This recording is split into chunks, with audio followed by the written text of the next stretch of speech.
जय हिंद। आज हम संविधान के आर्टिकल 78 जिसमें हमें संसद के बारे में चर्चा मिलती है, पार्लियामेंट क्या होते हैं इनके बारे में इसमें बताया गया है। तो इसमें मुख्य तौर पर संसद की चर्चा है उसे देखेंगे और उनके सदन के बारे में देखेंगे और उनके सदन के बारे में भी विस्तृत से जानकारी प्राप्त कर लेंगे। तो सबसे पहले हम देखते हैं कि संसद क्या होते हैं। तो संसद वे होते हैं अगर पूरे देश के नियम कानून बनाने के लिए, जहां पर मंत्रिमंडल की बैठक, विधायकों की बैठक एवं अध्यक्ष उपाध्यक्ष की जो बैठक होती है वह संसद में होती है और संसद से ही पूरे देश में जितने भी नियम कानून बनाए जाते हैं वे लागू होते हैं। तो चलिए देखते हैं कि संसद क्या है, इसमें क्या कौन कौन होते हैं, इनमें अधिकारी होते हैं, कितने अधिकारी होते हैं, कितने अधिकारी नहीं होते, इनके कितने सदन होते हैं। संसद के बारे में सबसे पहले जानते हैं। तो संसद देश की संप्रभुता, यानी कि पूरे देश की संप्रभुता किनमें किसमें रहती है, संसद में रहती है। यानी कि पूरे देश में नियम कानून बनाने का अधिकार केवल संसद में है। पूरे संप्रभुता, पूरा देश के संपूर्ण जो प्रभु सत्ता है वह संसद में है। संसद में बैठे गए अधिकारी, अभिनेता, प्रतिनिधि ही बना सकते हैं कानून। अब हमारा संसद, जो संसद शब्द जो लिया गया है वो फ्रांस से लिया गया है। जो हमारा जो लेकिन संसद शब्द की जननी माना जाएगा, संसद शब्द की जननी किसे कहते हैं, तो ब्रिटेन को कहते हैं संसद की जननी। लेकिन अगर पूछेगा कि संसद शब्द किस देश से लिया गया है तो वह रहेगा हमारा फ्रांस रहेगा। अब बोले संसद के कितने सदन, तो संसद के दो सदन होते हैं, एक लोकसभा और एक राज्यसभा। समझ के चलिए एक एक यह घर है जिसके दो कमरे, एक लोकसभा एक राज्यसभा। ये कौन हो सकता है, लोकसभा, राज्यसभा। एक लोकसभा और एक राज्यसभा। अब हम देखते हैं कि संसद के अगर सदन पूछेगा तो दो, कौन कौन, एक लोकसभा और एक राज्यसभा। लेकिन संसद के अंग पूछेगा तो संसद के तीन अंग होते हैं। कौन कौन से, एक राज्यसभा, लोकसभा और इसमें राष्ट्रपति को भी सम्मिलित किया जाता है। अब जब संसद और इन संसद को बना निर्माण करने, संसद जो भवन है उसे बनाने का जो कार्य किया था वे दो व्यक्तियों ने किया था, एडविन लुटियंस और हार्वर्ड ब्रेकर। ये दो ऐसे अंग्रेज व्यक्ति थे जिन्होंने संसद भवन का चार्टर बनाया कि संसद किस तरह से बनाया जाएगा, उसका मॉडल किस प्रकार रहेगा। ये संसद के ये दो क्वेश्चन भी पूछे जाते हैं कि संसद के निर्माता कौन है, तो ये हमारे हैं एडविन लुटियंस और हर्बर्ट ब्रेकर। ये हमने संसद के बारे में समझे कि संसद के कितने सदन, दो सदन, लोकसभा राज्यसभा। अंग पूछेगा तो तीन, राष्ट्रपति, राज्यसभा, लोकसभा। और इसमें संसद शब्द की जननी किसे माना जाता है, तो ब्रिटेन को माना था। संसद शब्द हम किसे लिए गए हैं, संसद जो शब्द है वह किस देश से लिया गया है, फ्रांस से लिया गया है। इसके बारे में आप समझ गए हैं। अब जो हमारा आता है यह आर्टिकल 79 में चर्चा है। अब इसमें जो देखते हैं आर्टिकल 80 में है जो हमारा राज्यसभा और 81 में है लोकसभा। राज्यसभा क्या होते हैं, लोकसभा क्या होते हैं, उसके बारे में समझेंगे। तो सबसे पहले हमने राज्यसभा के बारे में समझेंगे। तो राज्यसभा एक संसद के सदन होते हैं जिनमें 245 अधिकारी बैठते हैं, अर्थात मंत्री बैठते हैं। अब ये 245 ये मंत्री बैठते हैं जो कि पूरे देश में जितने भी, अगर राज्यसभा से अगर कोई भी हमारा प्रतिनिधि जीता है तो वहां राज्यसभा से के बैठे प्रतिनिधियों या मंत्रिमंडल का ये अधिकार होता है कि वह देश में, पूरे देश में नियम कानून लागू करना, सत्र को संबोधन करना, ये राज्यसभा के द्वारा होता है। तो राज्यसभा में सबसे पहले हमने देखा कि 245 संख्या है। अब यह राज्यसभा का जो चुनाव होता है वह अप्रत्यक्ष होता है। अप्रत्यक्ष कैसे होता है राज्यसभा का चुनाव, क्योंकि जो हम हमारे द्वारा चुने गए जो प्रतिनिधि लोकसभा या राज्य के विधानसभा या विधान परिषद में बैठे हैं या विधायक हैं, वह लोग राज्यसभा का चुनाव करते हैं। बल्कि हम नहीं करते हैं, राज्यसभा का जो चुनाव होता है वह अप्रत्यक्ष होता है, जनता के द्वारा नहीं होता बल्कि जनता के द्वारा चुने गए प्रतिनिधि उनके द्वारा राज्यसभा के सदस्यों का चुनाव होता है। इसलिए हम राज्यसभा का चुनाव को अप्रत्यक्ष चुनाव कहते हैं। इसे बूढ़ों का सदन कहा जाता है। अब यह राज्यसभा को बूढ़ों का सदन क्यों कहा जाता है, क्योंकि यहाँ का अगर राज्यसभा का मंत्री बनना है राज्यसभा में या राज्यसभा से पीएम बनना है तो आपकी अधिकतम उम्र 30 वर्ष होनी चाहिए। मिनिमम उम्र कितने वर्ष के होने चाहिए, 30 वर्ष होने चाहिए, क्योंकि इन्हें बूढ़ों का सदन कहा जाता है। और राज्यसभा में जो अधिकतर लोग हुआ करते हैं वहां शिक्षित लोग बैठे करते हैं, करके इसे शिक्षित सदन कहा जाता है, शिक्षित सदन कहा जाता है। और इसे उच्च सदन की उपाधि प्राप्त है और इसे द्वितीय सदन भी कहा जाता है। राज्यसभा को संसद का द्वितीय सदन कहा जाता है और इसे उच्च सदन के नाम से भी जानते हैं इसे। अब देखते हैं अध्यक्ष। जो हमारे राज्यसभा है वो 245 को, कोई इधर जा रहा है, कोई उधर जा रहा है, कोई मारपीट कर रहा है, कोई लड़ाई झगड़ा कर रहा है, तो उसको कंट्रोल करने के कोई होना चाहिए। जैसे कि क्लास में क्लास मॉनिटर होता है कि प्रत्येक विद्यार्थियों को वह एक कंट्रोल में रखता है, क्या करना है क्या नहीं करना है। ठीक उसी प्रकार राज्यसभा में भी अध्यक्ष होते हैं। अध्यक्ष, सभापति और उपसभापति होते हैं।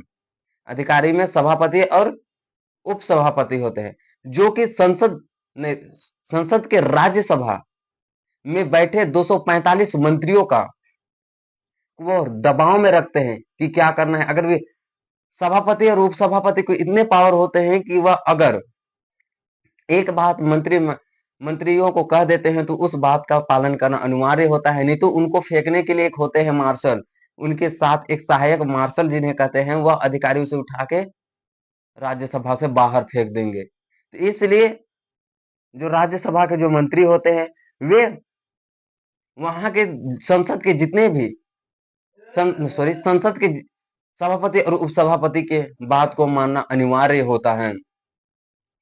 अब हमारा सभापति कौन होता है? तो हमारे राज्यसभा का सभापति उपराष्ट्रपति होता है। अब उपराष्ट्रपति को ही सभापति क्यों बनाया जाता है, इस यह भी सवाल पूछा जाता है।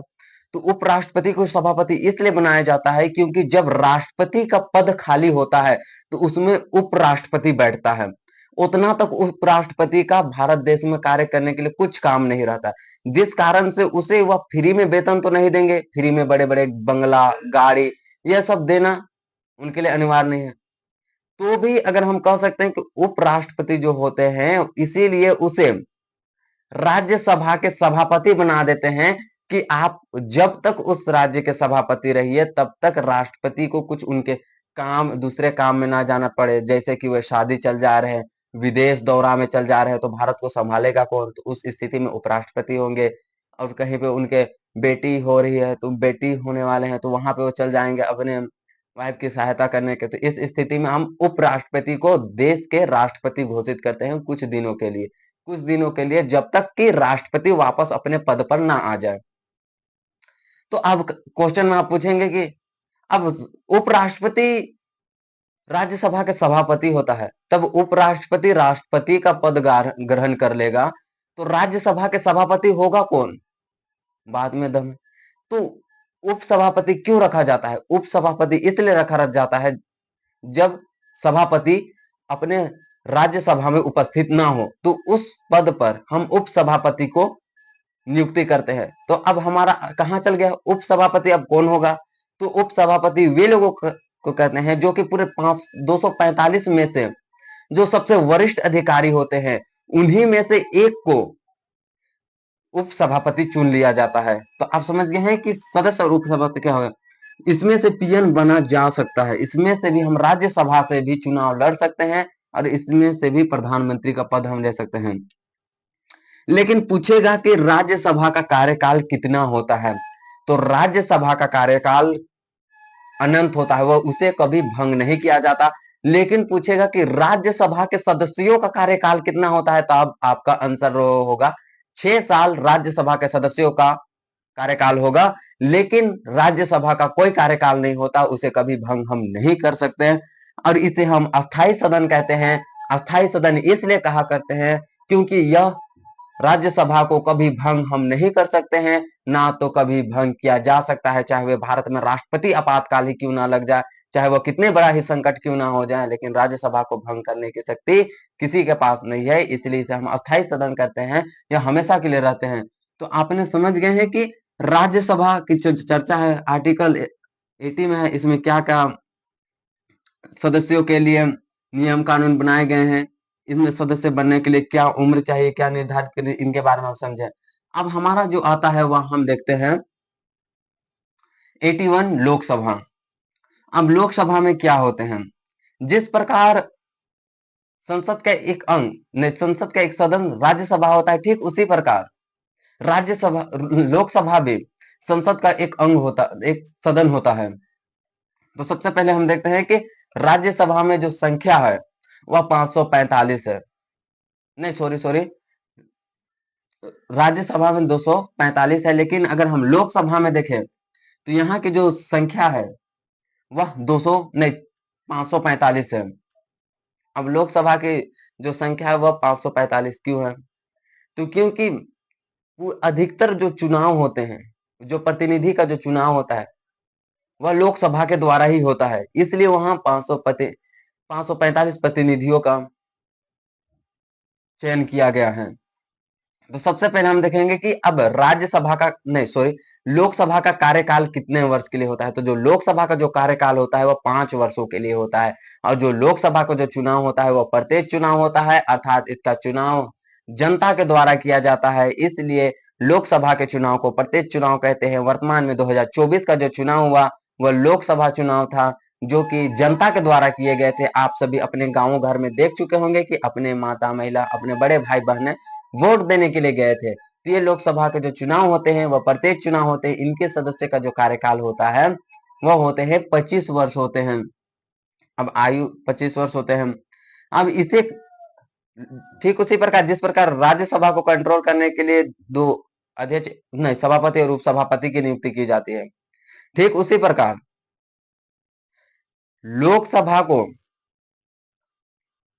कंट्रोल करने के लिए अध्यक्ष तथा उपाध्यक्ष की नियुक्ति की जाती है, जिसे इंग्लिश में स्पीकर तथा वाइस स्पीकर कहते हैं। तो जो हमारा आता है कि अब इस अध्यक्ष का कार्य होता है 545 मंत्रियों का नियंत्रण में रखना।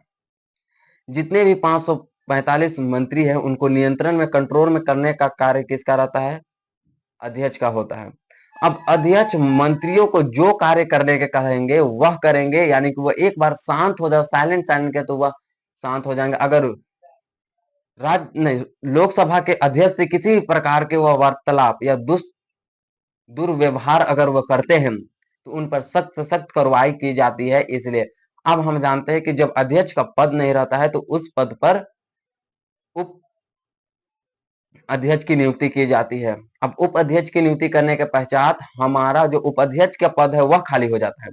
तो अब उप अध्यक्ष के पद के लिए उन्हीं में से 545 में से किन्हीं वरिष्ठ अधिकारियों को उप अध्यक्ष चुन लिया जाता है। तो अब जो हमारा अब ये सदन है, ये प्रथम सदन कहलाता है। जो लोकसभा को हम प्रथम सदन कहते हैं, इन्हें निम्न सदन कहा जाता है, अस्थाई सदन। इन्हें अस्थाई सदन इसलिए कहा जाता है क्योंकि इसे कभी भंग किया जा सकता है। लोकसभा से जो चुनाव होते हैं वह कराए जाते हैं, लेकिन यहाँ के सरकार गिर सकते हैं। जैसे कि वीवी गिरी के जो राष्ट्र थे प्रधानमंत्री बने थे, उनका आधे ही समय में कुछ कार्यकाल के दौरान उन्हें वे पद से हट गए थे, जिस कारण से लोकसभा भंग हो गई थी। एग्जाम्पल में देखेंगे तो 1966 ईस्वी में जब लाल बहादुर शास्त्री की मृत्यु हो गई तो वह लोकसभा से उठे थे। वह लोकसभा से जब उठे थे तो उनके पद पर कोई नहीं रहे, तो उस स्थान पर हम वह लोकसभा होता है वह भंग हो गया। तो उसी स्थान पर 1966 ईस्वी में इंदिरा गांधी लोकसभा से